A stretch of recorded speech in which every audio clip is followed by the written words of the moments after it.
Good morning students. आज के revision topic में हम प्लाज्मा मेम्ब्रेन के बारे में पढ़ेंगे। प्लाज्मा मेम्ब्रेन और we can say cell membrane. हमने सेल के स्ट्रक्चर में देखा है कि प्लाज्मा मेम्ब्रेन जो है ये एनिमल सेल के अंदर सबसे आउटर पार्ट होता है। एनिमल सेल के अंदर सबसे आउटर बाउंड्री को हम सेल मेम्ब्रेन या प्लाज्मा मेम्ब्रेन कहते हैं। ठीक है, तो सबसे पहले तो देख लेते हैं कि ये प्लाज्मा मेम्ब्रेन क्या फ़ंक्शन परफॉर्म करती है। एक तो ये किसी भी सेल को शेप प्रोवाइड करती है। ठीक है, शेप प्रोवाइड करेगी ये कि चारों तरफ से बाउंड्री प्रोवाइड करती है। अंदर जो साइटोप्लाज्म है उसको सराउंड करके रखती है ये, मतलब बिखरने नहीं देती। बाहर जो सेल ऑर्गेनेली है या साइटोप्लाज्म है वो इसके अंदर ही कवर रहता है। ठीक है, और जो सेल मेम्ब्रेन है ये किसी भी सेल को रिजिडिटी प्रोवाइड करती है, मजबूती प्रोवाइड करती है। और जो साथ साथ दो सेल्स होती हैं, एक सेल से दूसरी सेल में मटेरियल का ट्रांसफ़र होना है तो किसके थ्रू होता है? इसी सेल मेम्ब्रेन के थ्रू, प्लाज्मा मेम्ब्रेन के थ्रू, कि एक सेल से दूसरी सेल में मटेरियल जो है वो ट्रांसफ़र होते हैं। सेमी परमिएबल होती है ये। सेमी परमिएबल मीन्स कुछ सिलेक्टिव चीज़ों को ही आर पार आने जाने देती है अपने में से। ऐसा नहीं है कि कोई भी चीज़ पड़ी है तो वो फटाफट से अंदर आ जाएगी या अंदर से कोई भी चीज़ वो बाहर निकल जाएगी। कुछ सिलेक्टेड चीज़ों को ये अपने अंदर आने देती है या बाहर जाने देती है, इसीलिए इसको बोलते हैं सिलेक्टिवली परमिएबल मेम्ब्रेन। अब स्ट्रक्चर देखें सेल मेम्ब्रेन का, तो ये फ्लेक्सिबल होती है। फ्लेक्सिबल का मतलब है कि अंदर ज़्यादा मटेरियल अगर इसके भर गया है तो ये थोड़ा सा बाहर की तरफ स्ट्रेच हो सकती है, अंदर की तरफ स्ट्रेच हो सकती है। तो वी कैन से कि ये फ्लेक्सिबल होती है। जैसे एक बैलून होता है ना, बैलून के अंदर हम जितना अमाउंट में एयर फिल करते हैं वैसे ही वो फ्लेक्सिबिलिटी शो करता है। उसी तरह सेल मेम्ब्रेन भी फ्लेक्सिबल होती है, जो सेल को फ्लेक्सिबिलिटी प्रोवाइड करती है।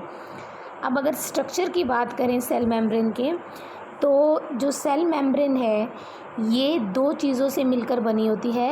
एक तो फॉस्फोलिपिड। फॉस्फोलिपिड क्या होता है? लिपिड के साथ फॉस्फेट ग्रुप ऐड होता है। तो पहली चीज़ तो है फॉस्फोलिपिड।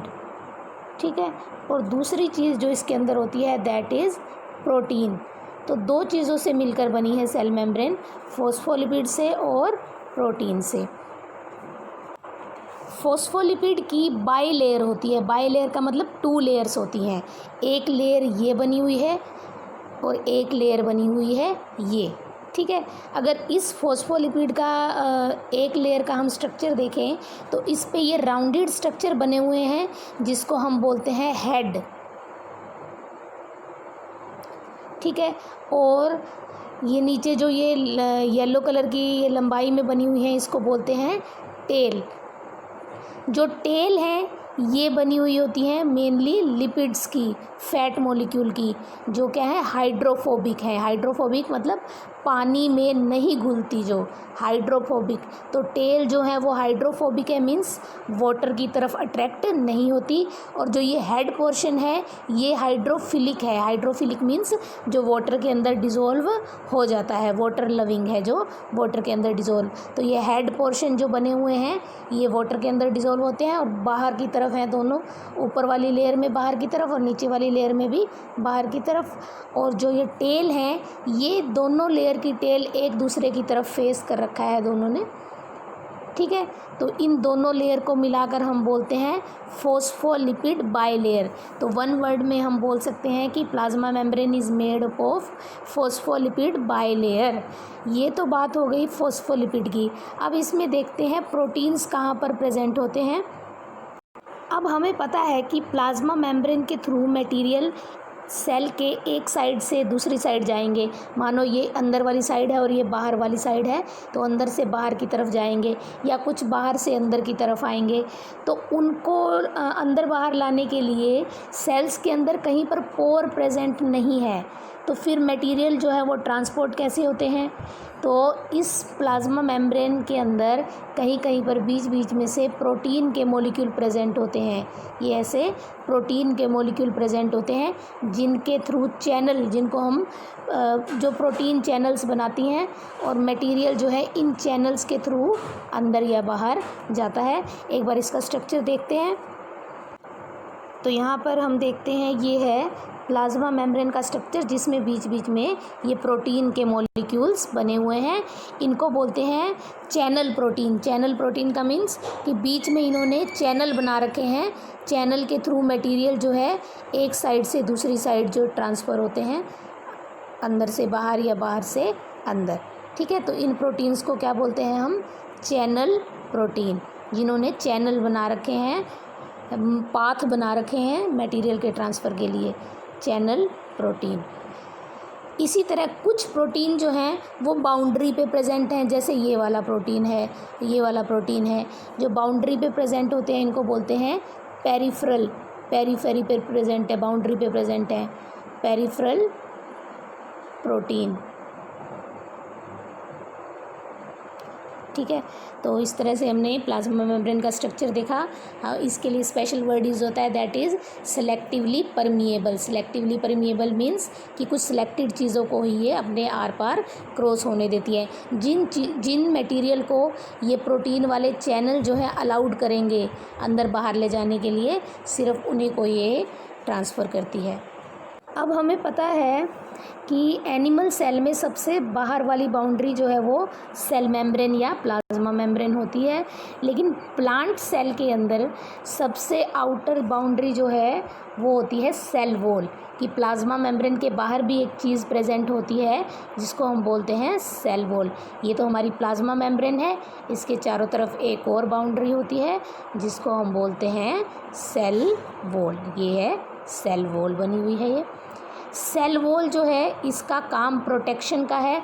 ये अंदर वाली सेल मेम्ब्रेन को प्रोटेक्ट करके रखती है और स्ट्रेंथ प्रोवाइड करती है, शेप प्रोवाइड करती है प्लांट सेल्स को। और जो ये बाहर सबसे आउटर बाउंड्री प्रेजेंट है इसको हम सेल वॉल बोलते हैं। ये मेनली प्लांट्स के अंदर सेलुलोज की बनी हुई होती है, सेलुलोज मटेरियल की बनी हुई होती है। एक और चीज़ जो प्लाज्मा मेम्ब्रेन और सेल वॉल के बारे में है कि जो प्लाज्मा मेम्ब्रेन है इट इज़ लिविंग होती है, और जो सेल वॉल है वो नॉन लिविंग होती है।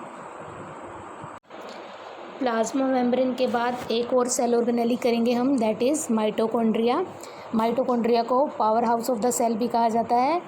क्यों कहते हैं इसको power house of the cell? क्योंकि जो सेल के अंदर जित एनर्जी बनती है वो माइटोकॉन्ड्रिया के अंदर ही बनती है। जो एनर्जी जनरेट होती है, कैसे बनती है एनर्जी? जो फूड हम खाते हैं वो फूड डाइजेशन के बाद जो है सेल के पास पहुंचता है। सेल के अंदर ग्लूकोज़ की फॉर्म में प्रेजेंट होता है फूड, और उस ग्लूकोज़ की हो जाती है ऑक्सीडेशन होती है in the presence of oxygen, और वो ग्लूकोज ब्रेक हो जाता है किस में? CO2 में, प्लस वाटर के अंदर, और प्लस में एनर्जी रिलीज़ होती है जो स्टोर हो जाती है ATP की फॉर्म में। यानी कि ATP के रूप में एनर्जी निकलती है जो सेल के अंदर स्टोर हो जाती है। तो ये सारा काम कहाँ पर हो रहा है? इस माइटोकॉन्ड्रिया के अंदर, इसीलिए इसको power house of the cell कहा जाता है। अब अगर स्ट्रक्चर की बात करें माइटोकॉन्ड्रिया के, तो it has 2 membranes, one is outer membrane and the other is inner membrane. Inner membrane जो है उसका सरफेस एरिया ज़्यादा होता है आउटर मेम्ब्रेन से, तो वो अंदर की तरफ वो फोल्ड होती है, ऐसे ये अंदर की तरफ ऐसे फोल्ड होती है, फिंगर लाइक अंदर की तरफ फोल्ड होती है। ठीक है, इन फिंगर लाइक प्रोजेक्शन को बोलते हैं क्रिस्टे बोला जाता है। जो ये फिंगर्स लाइक स्ट्रक्चर बन रहे हैं अंदर की तरफ, ये इनको बोलते हैं हम क्रिस्टे। ठीक है, इन क्रिस्टे के ऊपर लगे हुए होते हैं छोटे छोटे ऑक्सीजोम जो हैं, ये इन एंजाइम होता है इनके अंदर, ऑक्सीजोम्स के अंदर वो एंजाइम ही रिएक्शन करवाता है माइटोकॉन्ड्रिया के अंदर और प्रोड्यूस करवाता है ATP के मॉलिक्यूल। तो क्रिस्टे आपको एंजाइम के बारे में अभी नहीं पढ़ना, 9th लेवल में आपको पता होना चाहिए कि अंदर की तरफ जो ये फिंगर लाइक प्रोजेक्शन बनी हुई हैं उनको क्रिस्टे बोलते हैं। ठीक है। माइटोकॉन्ड्रिया के अंदर जो मटेरियल है, अंदर जैसे मैट्रिक्स है, ये अंदर मैट्रिक्स है इसका माइटोकॉन्ड्रिया का। माइटोकॉन्ड्रिया के अंदर इसका खुद का डीएनए प्रेजेंट होता है ऐसे, जो तो इसका मतलब खुद के ही राइबोसोम प्रेजेंट होते हैं इसके अंदर। तो इसका मतलब इसको न्यूक्लियस के ऊपर डिपेंड नहीं रहना पड़ता अपने डीएनए के लिए या राइबोसोम के लिए, तो खुद अपना प्रोटीन बना सकता है माइटोकॉन्ड्रिया। क्योंकि हमें पता है प्रोटीन बनाने के लिए डीएनए चाहिए और राइबोसोम चाहिए होते हैं, तो वो काम जो है माइटोकॉन्ड्रिया के अंदर खुद के अंदर हो रहा है, तो ये न्यूक्लियस के ऊपर डिपेंड नहीं करता।